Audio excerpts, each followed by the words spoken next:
All right, we're live. We're back in. If you guys have seen our Instagram post, we are upgrading the studio, as you can say. I'm sure as you can tell, it's gonna be a solo one today. Didn't necessarily have a guest that we were able to get. It's all good though. We figure every now and then we're obviously not gonna be able to get people to come on. We got to work with other people's schedules. Not only that, we got to figure out who to ask and stuff like that. We can't keep asking the same people. Although we would like to. That last episode with Gio was crazy. We actually, if you noticed on the podcast episode, excuse me, our recording device actually ran out of battery. So we kind of cut it short. But even after that, we talked for a bit. Again, he was a high school friend, so it was good to catch up with him. But it was very interesting, and we kept talking, and it's all right, guys. Don't worry. I asked him, I asked Gio, what do you think of the new 86? I know it's Subaru built. It's the Subaru Toyota joint thing. And he was like, I like it, bro. And he said we were talking about mine specifically because it is, the 2019 Toyota 86 GT86, sorry, oh God. 2019 Toyota GT86 TRD. So they only came out in that year. They made a couple of them. Had the nice Brembo brakes on it, nice little livery on it. The ode to the Toyota racing development. It's got the red, orange, yellow stripe going down the side of it. Again, the Brembo brakes. It's got that cool lip with the nice TRD stamp on it. Anyways, point is, I asked him because I was kind of nervous about it. I asked him after it, and he was like, no, I like it, dude. It's cool. It's nice. It's got the nice little trim pieces on it and stuff like that. That's really dope. He even asked me about when Scion was up and running in its heyday. He asked me about the yellow ones. I believe those were TRD spec too. And, we talked about that. Point is, dodged a bullet. He was like, it's got the 8.6 approval, so I thought that was cool. And I hope you guys enjoyed that. I hope you've enjoyed all our episodes. Really, I know this is really only, I guess we could say, the third episode, fourth episode. The first one was just the introduction and stuff like that. And the one with Roger, right, was really cool. You got to see what it's like being a shop foreman. He carries so much weight on his shoulders, even though he's one of the fucking biggest dudes you'll ever meet. He does it really well. One funny thing is we always make fun of him. I forget if we brought it up, but not make fun of him, but we always tell him, like, when our boss leaves, when he retires, you're going to be the next one with that white shirt, you're going to be walking that white shirt in the office. And he's like, no, I don't want it. Like, he doesn't want that responsibility.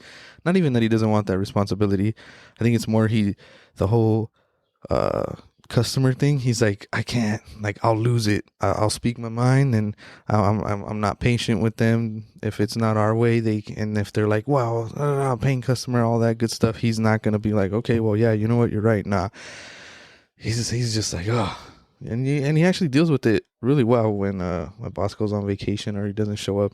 He's obviously the one in the office, but again, he doesn't like that. He'd rather be wrenching. It's, the main idea of it. He'd rather be outside, getting dirty, helping us out, being a degenerate like the rest of us, messing around in the shop and just having fun. But yeah, we've gotten positive, reviews, I guess, on these last two episodes. And I'm glad, because it's not necessarily to highlight us, although it is nice to be highlighted. But it's to highlight other people. It's to answer questions that any of you may have if you're in the automotive industry or thinking about it, or you dabble on the weekend and stuff like that. That's really what this whole podcast is for. And we hope that these past two guests really it showed both sides of the spectrum. You got the guy with 9 years of experience that's been in a shop, is a shop foreman now, running things. Everything goes through him. Hey, Roger, what do we do here? Or, Roger, help me out with this. Roger, I need this. Roger, this and that. To a guy who's doing this out of his house. And he has pretty much, he's built a big reputation in that certain car community, in the 86 or old model Toyota community.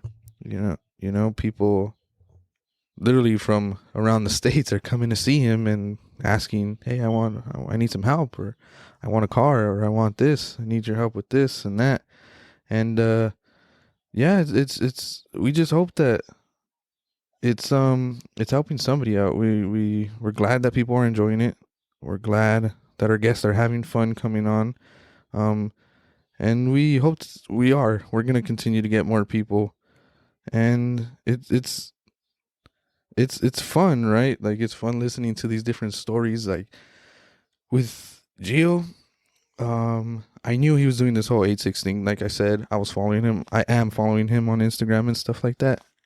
And I didn't know the magnitude of how many cars he was pushing. You get a kind of an idea. You're like, damn, you follow him on Instagram, and dude, it's like, oh, we got this car up for sale.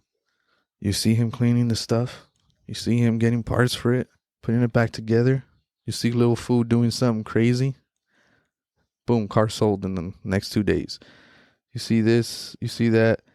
And yeah, I didn't know it was to that extent. It shocked me, not in that, like, I didn't think he was capable of this. I was just like, damn. The behind the scenes and stuff like that is crazy. But yeah, it's cool, man. It's cool to catch up with him. It's cool to see that you don't need this big shop. You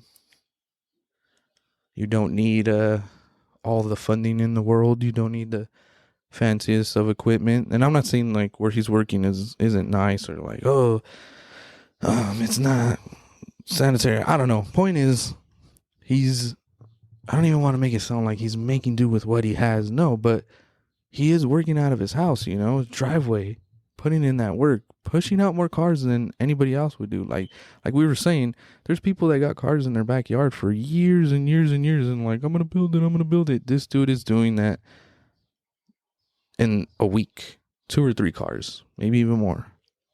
And he's really good. They're really good at what they do. I know I say he, but it's a whole team. And without Little Fu, I don't know where this Fu would be.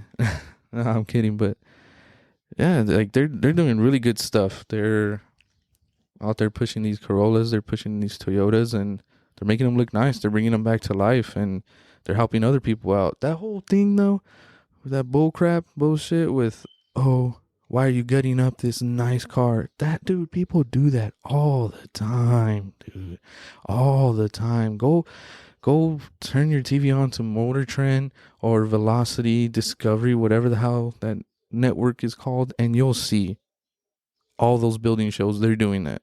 They have a donor car, a nice donor car, and they're like, well, we got to sacrifice it for these other 10 builds, like Gio was saying, One nice donor car puts 10 cars on the road. Like, why not? Why not do that? Part out a hood, man. Steering wheel, suspension, dashboard, windshield. Anything. Why not? If it's going to help out 10 other people, if it's going to push out 10 other cars, why not? Rather than having this one good car out versus 10 other cars. Like, that math is stupid. It just doesn't make sense to me for people to be like, oh, how could you do that? And again, like he was saying, there's always going to be haters. There's always going to be someone critiquing. But to me, I think it's fine. I got no problem with it. I guess unless it was like a super rare car, like the first one that rolled off the lot, and then he was just chopping it up, and then it'd be kind of like, maybe you should just, keep that one, put it in the back burner. But no, he's getting what he can get his hands on: crushed cars, nice cars, bad cars, rolled over cars, flip cars, and he's doing good by them. He's not just, pushing them out to push them out. No, he's making stuff happen. He's helping other people out. Dustin Williams. So I didn't watch his channel, but then I went to work and I was like, oh, he helped the dude Dustin Williams. And they're like, oh, damn, that's crazy. And well, the one that got me that I was like, oh, that's really cool was James Pumphrey from Donut. I mean, he was there at his house helping him build his 86. I'm sure he got to meet the rest of the Donut dudes. That's freaking cool, man. That's dope. That just shows that he's doing something big, because people like that are noticing him. Hell, we even got reposted by some guy. I'm sorry, I'm blanking out on your name. I don't have your Instagram name on the top of my head, but he reposted it, and I was like, oh, cool, new listener.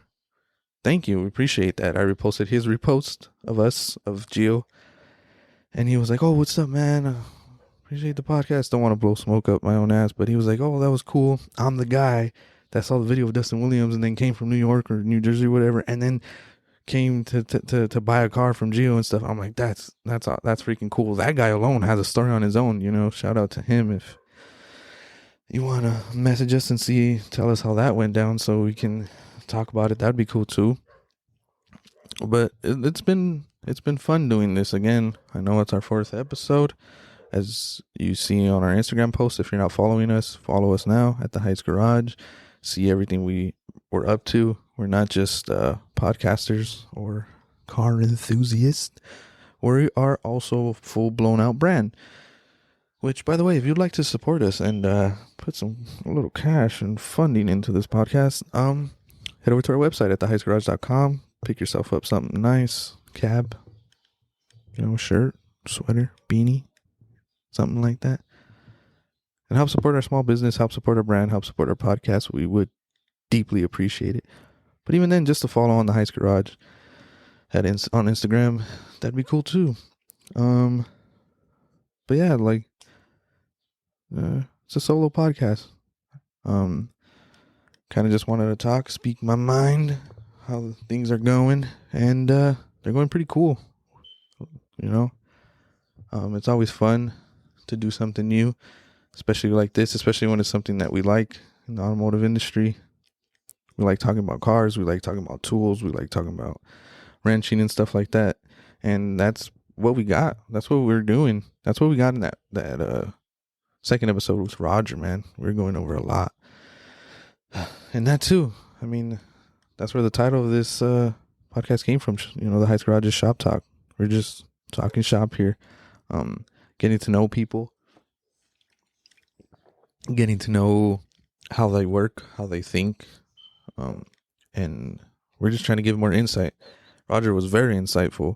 One thing I'd like to point out, ASCs, if you're in that process, by all means, go for it. Get your ASCs, get that title. Get that title of master mechanic. Do what you got to do.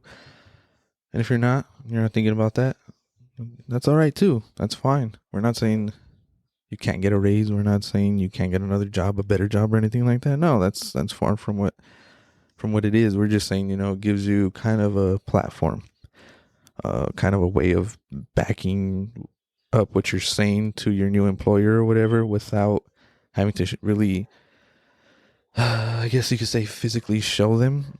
You say you're ADC certified, they're cool. You should have an understanding of what you're talking about, blah, blah, blah. But yeah, you're always going to get that.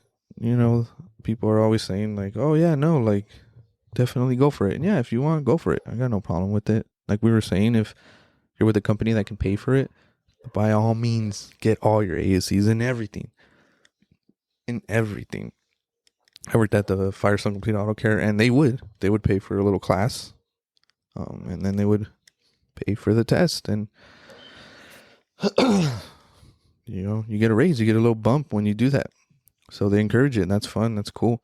But if you're not trying to do that, you don't have to. That's fine too. You can still get a lot of experience. You can learn a lot. You can be someone in this industry without ASCs. And that's kind of the gist of what we were trying to say. Because there is people that think, oh, I have all my ASCs, I'm a master mechanic, I'm this and that, blah, blah, blah, blah, blah. But it's like we were saying, you need that hands-on experience. Anybody can read a book. Anybody can read a book, understand the book, recite questions, and do all that. But when it comes down to it, it's about grabbing a wrench, getting your hands dirty, and busting some knuckles. And if you don't have that experience, then you're not really going to go far in this industry. You got to get in there, get your hands dirty. Like I said, bust a couple knuckles. But yeah, it's been fun. And I mean, I guess we can catch up with what I've been doing. Still working at the same spot. Fully disclosed. Still working with Roger. And getting those alignments done. Throwing in some shims. Big boy stuff. Recently, actually, it's pretty funny. So we have 4 alignment racks. My alignment rack the computer system, all that. It's the oldest one. We got it from a company that we had bought out. We were like, apparently, this was way before I got there, but excuse me. We were like, oh, they have a alignment rack of their own. Oh, and a computer, the whole system. Well, you know what? We're gonna bring it over to our shop, and they moved everything over to our shop. They got the ramps on, except the computer. Again, it was already ancient from the other company, and now it's, So, anyways, every now and then it glitches out. The tandem in the back, meaning when I wanted to do a 3-axle alignment and align the rear, it didn't work. So I would have to borrow my coworkers, my neighbors next door. I would have to borrow his tandem, and then it was just like this whole thing of like him waiting for me waiting for him, and it was just a waste of time. But we didn't mind, obviously, because we had that excuse like, oh, well, we can't work because this guy's doing this, or I can't finish it. But anyways, we decided like it's time to, or the boss decided like, all right, it's time to get this stuff working, because my computer started just completely taking a shit. This stopped working, that stopped working. We kept buying parts, getting this and that, and it just didn't work out. It wasn't working out. And we finally got our guy, the B-Align, not a Hunter. We do have a Hunter machine for the smaller trucks, and the B-Line guy comes, and he's a cool guy. He's been with the company for X amount of years. Super handy, I guess. And a couple times he's come, he just like plugs in the sensors. Well, they're all working, and all right, we're gonna check this. And one of his favorite sayings is the $6 million man one is, "We can rebuild that." You remember that show? Yeah, we can rebuild them. We have the technology. And he would say that like to 3 or 4 other guys that would walk by, and so he would program them, do a software update, or not even a software update, but he would just reprogram them. Yep, they're fine. The radios are fine. Now I'm gonna send you another tandem. We're gonna send you another tandem. Yep. I'm calling my rep right now. We're gonna send another tandem, and then we're gonna see, and then we're gonna plug it in. All you gotta do is plug it in. Just make sure the radio wave's the master. This, that, and the other. All right, cool. He would go to the other computers, see if they're still working. They would work, but it was funny. Every time he would go, he would like mess with someone's something. And when it's your space and you like your things a certain way, or you're doing this, that, and somebody comes in and just shifts shit or moves shit, and you're just like, "Ugh." Well, my neighbor, the one next to me, his rack, he would always like come to him, and then like he would change the setting on something, and he was like, what the fuck? Like, why does it even have to come to mine? So that was pretty funny. We dealt with that for like 2 weeks because that was happening. He sent us a new tandem, plugged it in. It was fine for like 2 days, and then it just would not read. It wouldn't charge, nothing. So he came back and he was like, what happened? Same thing, dude. We don't know. Okay, well, I'm going to send you another one. I'll send you another one. Don't worry about it. Did the same thing. Goes on my computer. Oh, yeah, they're all working fine. They're working fine. We can rebuild them. Remember that show? $6 million man? Yeah, we have the technology. Type on this, that. Oh, we got to do this. Da, da, da. Okay, yeah. We're just going to send you one. We'll send you one, Gene. Send this one back. Da, da, da. All right, cool. Fine. Started the 3rd, 4th time. We noticed that one of the wires was kind of busted. So we need a new wire. Change the wires on a couple things, a couple sensors, a couple tandems. Same thing. All of a sudden, it's not working at all. Doesn't even want to turn on. Usually when the new one gets in, you just plug it in and it's technically programmed. Nothing. This new one didn't want to turn on at all. So we're like, oh, we got to call him again. B-Line guy. And he comes and, oh, so, what's going on now? Well, we plugged it in and he's like, oh, yeah, yep. It should be working. And he's checking everybody's tandem. No, I don't know what it is. It's going to be the radio waves. That was another joke we had because he would be like, oh, it's the radio waves. We work by an airport. And that he told Roger once, like, you know what it is? It's because these airplanes, they're going by. You see, the computers send the radio waves, and they're catching the radio waves from the antennas in the airplanes. So it's gonna cause some trouble. And Roger was like, "What? This conspiracy theorist? Like, what else do you believe? Fuck, this Illuminati believing dude over here talking about the radio waves." Da, da, da. Like, no, we don't think it has anything to do with that. But he swears by, oh, yep, it's the radio waves. You gotta watch out. You gotta be careful. Tinfoil hats, put them on. And so, yeah, he's checking it out and he's opening stuff and same thing. We have the technology. We can rebuild them. Don't worry about it. Well, he couldn't rebuild. He couldn't rebuild it that day, or previously, because he kept coming back. Finally, he comes one day. Oh, this is gonna be it. He felt like a good day. I didn't I didn't come in that day, but they were telling me, and I look at my computer in the back. He posted up a chair.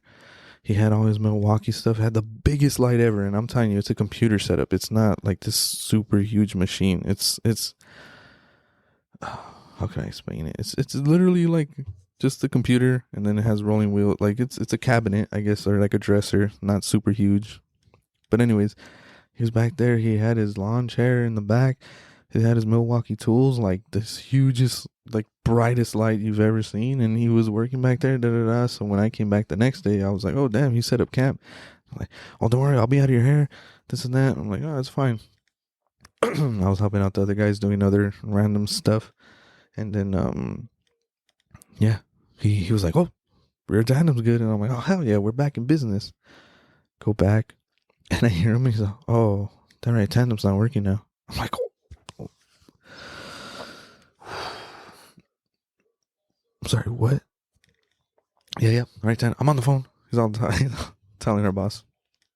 And at the time, I was just fixing an alignment on a truck. I didn't need the machine because it was just like, he comes in. Oh, it's still pulling to the right of one. So you just add a shim, take out a shim, whatever, depending on what it is.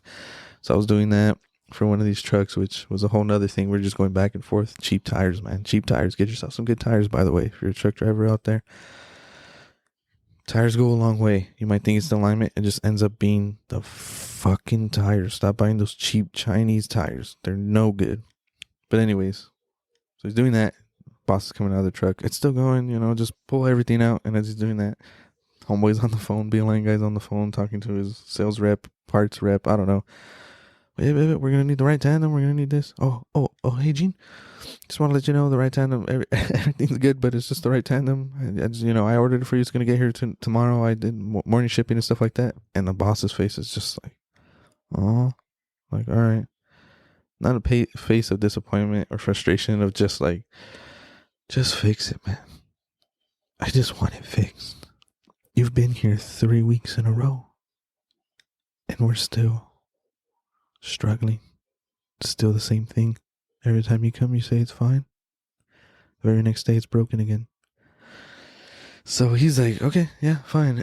And one funny thing is that our boss, actually, I think he told him something along the lines like, all right, well, I hope you fix it. If not, we're going to Hunter. You better buy me a Hunter machine, which is another brand. We use the B-Align machine for these semi-trucks, and the other brand is Hunter, the competitor. And he was just like, what? He looked at him, and that Roger heard, and he was in the background just like laughing, like, dude, this guy really told him. But it's true. To a certain point, you're just like, man, maybe we should switch. But yeah, he fixed one thing, another thing messed up. So I didn't do alignments that whole day. Again, I was just helping around. I was pretty much the freaking just running around helping out whoever I could. But the next day, new tandem shows up. Everything's fine. Back in action, baby. Back on the rack. Getting everything done. Nothing's messed up yet. I think we're at the last straw with that guy. But, I mean, he's a good guy. I'm sure he's a good guy. He's been with that company for so long. He already knows our boss. Everybody's cool. But, God, that computer was being a pain. And that's the worst thing of it all. It wasn't even like... We weren't messing anything up. Like, it was just old. Shit just wasn't working anymore, and it wasn't our fault. It was just old. It was its time, man. All that stuff. Even before that, like, the computer just completely took a shit. So we had to completely get a whole new computer, a whole new system, which I'm not complaining about. I have a new computer. Looking real nice, you feel me? But yeah, we were pretty much like, oh my God. Every time we would see him, we would make jokes, and the homie to the right, well, his name is Jesus. Jesus would just look up and he would make this stupid joke like, oh yeah, you see that pole in the roof? You see that? That's what's blocking the radio waves, and it's not letting it go down, send the signal, and that's why it's not like this whole elaborate thing. Oh yeah, it's the pole. So every time we would see him, we would make jokes like that. Oh, it's because, the way you're walking, or like the frequency of the air and the birds, and the way our windows and our willing to, like, just this long and elaborate explanation of why it's not working, just joking around. Because that's pretty much what he would give us. Like, oh, yeah, no, yeah, no, it's okay. It's okay. It'll be fixed. So that was a whole thing. We're back in action though, like I said. Lining trucks again. I recently learned how to do some steering wheels. I don't want to say all of them. Freightliners and stuff like that. Cascadias. How to set the steering wheel straight, because a lot of the times the truckers will be like, oh, the truck's pulling to the left, it's pulling to the right. But they try to put their steering wheel straight, and it's because it's not straight anymore. So the steering wheel inside the cab looks straight, but if you look at the tires, it's kind of tweaked to the right, tweaked to the left, and we open that bad boy up. And yeah, we set it straight and send them on their way. And we do that after the alignments too, if it's off or whatever. That's like the last thing we do. And the dude, that coworker Gary that does that, he wasn't there that day. We were shorthanded, and it was a day that I didn't have the racks. So they were like, oh, Roger again was in charge that day, and he was like, hey, I'm gonna teach you, I'm gonna have you do this. So get after it. I learned it. It was pretty easy. For that specific model, the Freightliners, it's not hard, not too hard. Yeah, got that pretty quick. That was pretty cool. Oh, it's not too bad. You just got to remember the steps, honestly. It's like, oh, turn the wheel, turn it straight. But yeah, that's fine. But other than that, man, nothing's really changed. We're still out there doing the damn thing. One thing I kind of just wanted to touch bases on, just based off that, is keep learning. I mean, plain and simple. Keep learning. Something new arises, just go for it. I know sometimes we're like, God, I don't want to do this, I don't want to do that, because I have a lot of those days. I'm telling you, I have a lot of those freaking days, and so does everybody else. Like, oh, why can't you do it? Or, God, man, that guy's not doing anything. But at the same time, it is a new opportunity. This is a new learning experience, if it is something new. I also did cab bushings for the first time. That was fun. Luckily, they were pretty freaking bad, so like I didn't, they just kind of popped off. But yeah, it's everything's going good. Knock on wood. We haven't had a team meeting in a couple months, or a month or two. More of the story: double check that you tighten all your bolts, and if you have to, just do this regardless.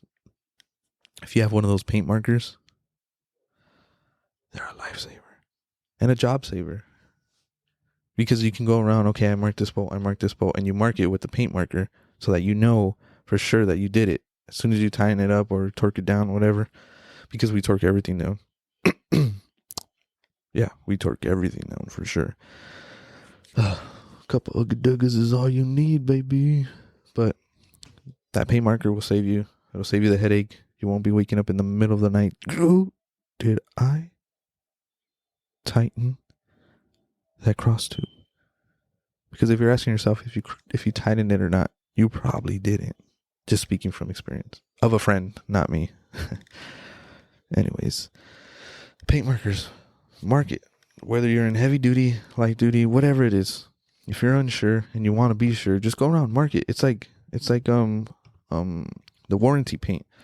When you do an oil change and you tighten that the oil drain plug, and you're like, okay, I did it. You put that warranty seal, not only just to make sure, okay, well, it's they did something, but it also ensures that you did it. Like, okay, or I painted it, so obviously I did it.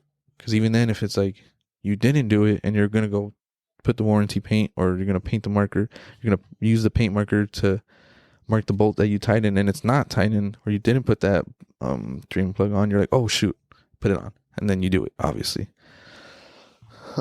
Excuse me. So yeah, make sure you tighten all your bolts. if you have to mark them, or just mark them in general. Then you get into that habit. It keeps going, and then, oh shoot, where's my paint marker? Well, I already know I tightened it, because it just becomes a force of habit. Make it a force of habit, especially if you're like, all right, I'm gonna paint mark now. Do it. Definitely helped me out off a rough time. And we kind of talked about it with Roger. God, dude, I am so sorry, truckers, and myself, because it could have gotten a lot worse. Could have been a lot worse. I could be talking to you guys while crying right now because I don't have a job. But no, I learned my lesson after the third time. Yeah, let's just say I've been the reason for a couple meetings. But like I said, you can just keep going, keep learning. You're going to mess up. And hopefully not to this degree, but you will mess up. And I have paid and I have learned. Paint markers are my best friend at the moment. But that's pretty much it. That's all that's been going on. We're working on getting video. We would love to have video, but it is a beast because our studio is not actually a studio. It's my living room. So we would have to figure out how to get that going. And I mean, we have a pretty good idea. The way we did our episode with Gio, he was actually in our living room, and we just kind of cleaned up, set it up, and had enough space in between us so that the mics wouldn't capture each other. And yeah, we just went from there. Like I said, it was fun. It was cool. Damn, sorry. All this talking, man. Third, fourth episode. Haven't talked this much, and whistle's getting a little dry. But we're working on getting video. We're upgrading, obviously, our equipment. We got a boom arm, stuff like that. And just, video should be coming soon. We got a lot of stuff cooking. We're very excited about it. We got a bunch of guests that we want on, and we're reaching out to them and getting their answers back and stuff like that. And like we said, they're all across the industry, man. We're trying to find backyard tinkers. We're trying to find owners of shops, car clubs, people who just have a shop, and they're that cool friend that has a lift, all of that. And we're just trying to bring it out to you guys. Sorry if this was a boring episode, or, as they say in the TV business, a filler. But yeah, we didn't have anybody. We do, like we said, we have people lined up, but they couldn't do anything this week. So here we are, testing out our new boom arm, being excited about that. Trying to make everything so all official and stuff. But we will have a guest for the next episode. It's gonna be cool. Excited about that. But yeah, man, we're just working, dude. We're just working. Actually, this past weekend, I actually went to Harbor Freight. Speaking of work, I went to Harbor Freight, stocked up on some stuff. Got me the nice little, I think, what is it, 4-piece pick set.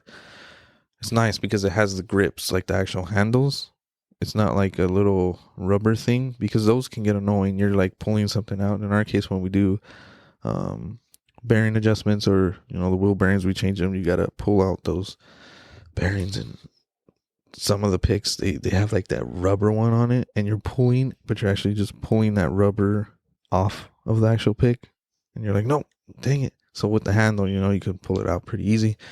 I also got a dead blow hammer, a 32-ounce one, and this was all pretty cheap. So those picks were like $20. They're nice. The Icon ones, shout out to Icon, shout out to Harbor Freight.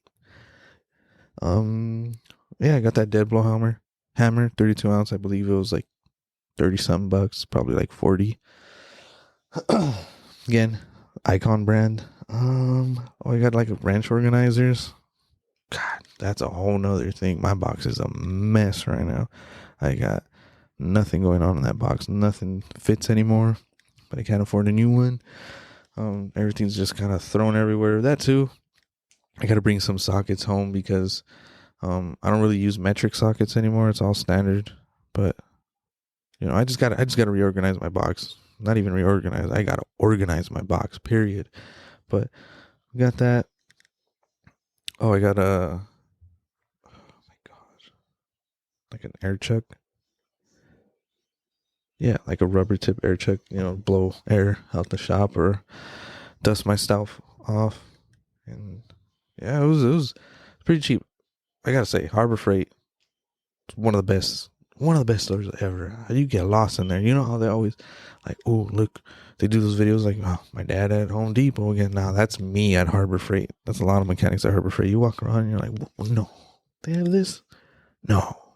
Especially when you see those gold ratchets, which they now have in a quarter inch ratchet, a gold one. They have the 3/8 and the quarter inch now. Fucking man. But yeah, took a trip down to Harbor Freight, did that. I could have bought a lot more, but I was like, you know what, we're cool with this. Still got my tool bill to take care of. Shout out to Cornwell. But yeah, I mean, other than that, nothing really crazy. No, nobody's fallen. No one's gotten hurt at work. Nothing's blown up. No one's caught on fire. Customers haven't fallen. Haven't done anything. So it's been kind of chill. Just like this episode. I guess it's a filler. But nah, man. We're getting better. We're doing a lot more. Like I said, we're going to get video because that would be nice. Who doesn't like video? Then we could start uploading more on YouTube. We did upload like one episode, but it was just, oh my God, it was just a hassle. So we started that, but then we can backlog. Obviously our older episodes, these episodes won't have like an actual video. It'll be uploaded as a video, but it won't have video. It's just going to be like a standard picture or something. But video is coming, and it's coming soon, and it should be fun because you get to see our reactions and stuff like that. If we're talking about tools, you can, we bring it up. We can be like, "Oh, look, it looks like this, or it's going to be like this."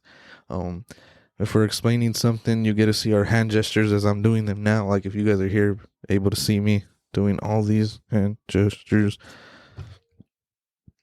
But yeah, it all just takes time.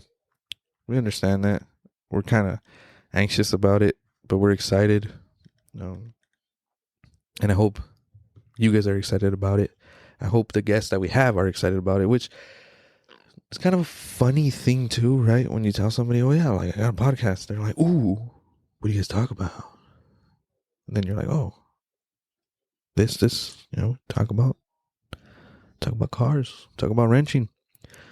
Some people get excited and ooh, and then you tell them like, oh, think you would want to be on? Ooh, yeah. Like one thing that I was talking to my coworker today about, our tool guy, our Cornwell tool guy, Ozzy. I told him, and he was like, "Oh, you have a podcast?" So, yeah, I had Roger on the first, second episode, I guess you could say. So, all right, cool. He texted me like, "Yo, I heard the podcast. Sounds good, man."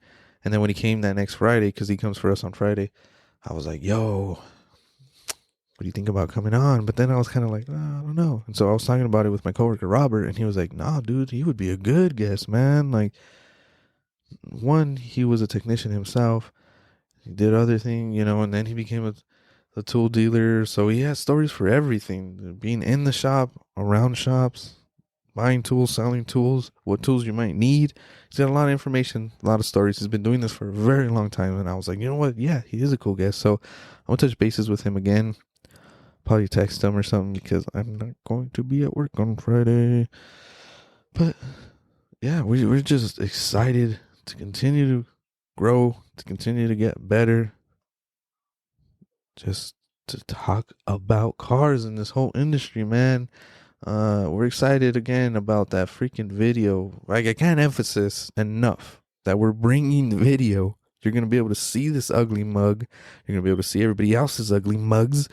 You're going to be able to understand more of what we're talking about because, you're going to see our reactions. You're going to see what we're doing. And it's going to be a good time. It's going to be a good time. If not for everybody, for me, for my guests, my friends, my family, all the supporters. It's really what it's about, right? And we just hope we keep growing. We're getting a I like to think we like to think a good amount of downloads for this little podcast, but dude, it's freaking fun, man. It's exciting. You get all the equipment. You start like kind of thinking in your head, "Ooh, I gotta do this. I gotta do this. I gotta get this. I got the boom arms. It looks all cool. Like my hands are free. I have the mic up to my face. I don't really gotta do anything. It's set. Set it and forget it. It's all good. Um, Soundproofing. It's a whole thing, man. Soundproofing and figuring out lighting and adjusting the mic volume. Oh, it's this whole crazy thing. And we hope to grow big enough where we can bring other people in. Not other people. Well, I don't want to say other people, but we can bring people in that can help us out. We would love to have a producer. We're gonna need people behind the cameras sooner or later. So that's gonna be coming up. And we just hope you enjoyed this, quick little listen. Nothing too crazy, just kind of a filler catch up. And we'll be doing this every now and then so you guys can catch up with what's going on in our business, with ourselves, with myself. Maybe, let's see, maybe the next time I do this, it'll be like kind of a tool review, meaning, the new tools that I got, or just kind of catching up like I did earlier. This whole Beamline thing. We can rebuild it. We have the technology. But yeah, we'll check in every now and then. You'll be checking in with us. We'll keep having more guests. If you have any questions, we can do like a little Q&A section of it too. That'd be nice. We can ask our guests too what they think of those questions, or like, oh, do you have any insight for this, or what do you think? And it'd be fun. It'd be fun to get input from other people that can't necessarily be on the show but want to be a part of it. Especially if you have questions about your car, about maintenance, about fixing this, or if you're trying to figure something out and you just don't know what else, maybe we could help you out. But that's pretty much it, man. We appreciate everybody listening, everybody that's followed us on Instagram, everybody that supported us by heading over to theheisgarage.com, picking up some merch. When you do that, you're not just, like putting money in our pockets. You're really funding everything here. You're funding everything that we got going on. Whether it's this podcast or what we're really trying to do is get into, more charity work, meaning we want to do a lot more donating. If you guys don't know, you can see on our Instagram at the Heist Garage. We last year, we're in the Boyle Heights area, hence the Heist Garage, and we actually donated. My God, why am I blanking? We donated a couple pieces of apparel to the local high school here at Roosevelt High School, which is our alma mater. We played football there, me and my brother, my business partner, and we wanted to give back. The East LA Classic is a really big game between Roosevelt and Garfield, and we were lucky enough to be able to give back. We were able to give the kids compression shirts, a couple towels, and we personalized it. Unfortunately, they, in the Roosevelt community, in the football community, we had 2 deaths recently. Coach Dickey, and I am so sorry, but I am blanking on the player's name. But we wanted to kind of make that front and center because a lot of these kids knew them, and everybody knew Coach Dickey because he was he's just a staple in Roosevelt. He's a legendary coach, and he's helped out a bunch of our youth, a bunch of those kids that went through that football program. And even after he was done being a coach, he would still go around, get to know everybody, say what's up, help out people, give advice, do that. And we just wanted to, add a little personal touch to what we were giving them with that. And we were able to do that. And when you guys support a brand, you're not just supporting the brand, you're supporting that. I don't even know. I don't have a word for that, but you're supporting that. You're allowing us to be able to give back to our community, and we hope that we're able to branch out even more, not just the football team, but every team and every after-school organization, different schools. We were also able to help out the Boyle Heights Giants, the Little League team, and we hope that we can continue to do that. But we can only do that if you head over to theheightsgarage.com, and you won't be disappointed because we got caps, got a bunch of car-related t-shirts in the automotive industry, and you're not just helping that out. You're not just putting money in our pockets, but you're also funding this podcast. Because we would love to be able to, like, hey, dude from New York, come on to our podcast. Yeah, don't worry, we'll pay for your hotel and your flight. So we hope that we're able to get that big. We hope that you guys continue to keep listening, and we hope you continue to enjoy it. Again, if you have any questions, or even if you would like to be on the show, if you have some insight, you can direct message us on Instagram at The Heights Garage, or you can like and follow us on Facebook at The Heights Garage Co. LLC. You can direct message us there or on Instagram. You can email us at theheightsgarage@gmail.com. Yeah, just get in touch with us if you have any questions or you'd like to be on the show. And we'll see you in the next one. Again, help support the brand at theheightsgarage.com. Follow us on Instagram at The Heights Garage. Facebook, like and follow at The Heights Garage Co. LLC. And as always, keep it Boyle Heights built, baby. See you on the next one.